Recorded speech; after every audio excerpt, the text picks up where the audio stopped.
ഡൽഹിയിൽ നിന്ന് ആർ അച്യുതൻ ചേരുകയാണ്. Achuthan, very good morning. രാജ്യ തലസ്ഥാനത്ത് നിന്ന് എന്തൊക്കെ വാർത്തകൾ നമുക്ക് പ്രതീക്ഷിക്കാം? ഒപ്പം തന്നെ നമുക്കിനി ആധാർ കാർഡുമായി ബന്ധപ്പെട്ട ചില മാറ്റങ്ങളൊക്കെ തന്നെത്താൻ ചെയ്യാമല്ലോ ഓൺലൈനായി.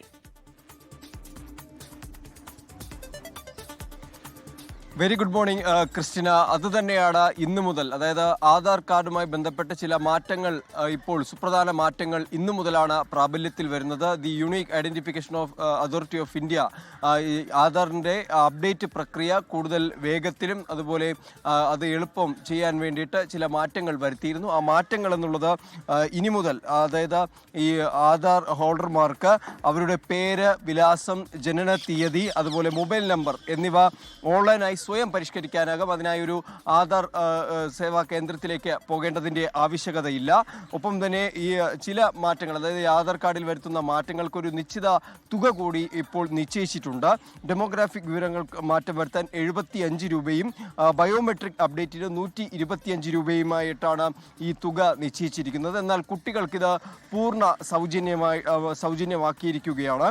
ഒപ്പം തന്നെ ഈ വർഷം ഡിസംബർ 31-നകം ആധാറും പാൻ കാർഡും തമ്മിൽ ലിങ്ക് ചെയ്തിരിക്കണം. അല്ലെങ്കിൽ ഈ പാൻ കാർഡ് ഡീആക്ടിവേറ്റ് ആകുന്ന തരത്തിലേക്ക് അത് അത്തരത്തിലായിരിക്കും മാറുക.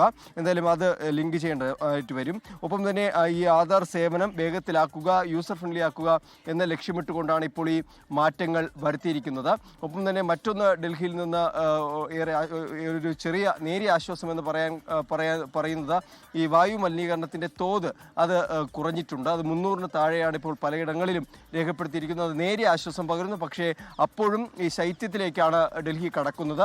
ആ ഘട്ടത്തിൽ വീണ്ടും വായു മലിനീകരണ തോത് ഉയരാനുള്ള സാധ്യതകളുണ്ട് എന്നാണ് ഇതുമായി ബന്ധപ്പെട്ട അധികൃതർ അറിയിക്കുന്നത്. കാരണം പൊതുവെ കാറ്റിൻ്റെ വേഗത കുറയുന്ന സാഹചര്യമായിരിക്കും. അപ്പോൾ അന്തരീക്ഷ താപനില കുറയുന്ന സാഹചര്യമായതിനാൽ തന്നെ വായു മലിനീകരണ തോത് അത് ഉയരാനുള്ള സാധ്യതകളുണ്ട്. കൃത്രിമ മഴ പെയ്യ്ക്കാൻ ഇപ്പോഴും സർക്കാരിന് കഴിഞ്ഞിട്ടില്ല. അതിലെ അന്തരീക്ഷത്തിൻ്റെ സാഹചര്യങ്ങൾ അതിന് കൃത്രിമ മഴ പെയ്യിപ്പിക്കാൻ കഴിയുന്ന തരത്തിൽ അനുകൂല സാഹചര്യങ്ങളിലേക്ക് എത്തിയിട്ടില്ല. അതുകൊണ്ട് തന്നെ അതും ഇത്തരത്തിൽ അനിശ്ചിതത്വത്തിൽ തുടരുന്നു. മറ്റൊന്ന്, ഖാർഗെ ഇന്നലെ നടത്തിയ RSSനെതിരായ, അതായത് RSS സംഘടനയെ നിരോധിക്കണം, രാജ്യത്തെ പല പ്രശ്നങ്ങൾക്കും കാരണം RSS ആണെന്ന കോൺഗ്രസ് അധ്യക്ഷൻ മല്ലികാർജുന ഖാർഗെയുടെ ആ ഒരു പരാമർശം, അത് വീണ്ടും ഒരു രാഷ്ട്രീയ വാക്കുതർക്കത്തിലേക്ക്, കോൺഗ്രസും BJPയും തമ്മിലുള്ള ഒരു വാഗ്വാദത്തിലേക്ക് കൂടി അത് നയിച്ചിരിക്കുകയാണ്. എന്തായാലും അതുമായി ബന്ധപ്പെട്ടും കൂടുതൽ പ്രതികരണങ്ങൾ ഒരുപക്ഷെ ഡൽഹിയിൽ നിന്നുണ്ടാകും. കൃഷ്ണ. ശരി, ഡൽഹിയിൽ നിന്നുള്ള വിവരങ്ങളുമായി ചേർന്നത് ആർ അച്യുതനാണ്.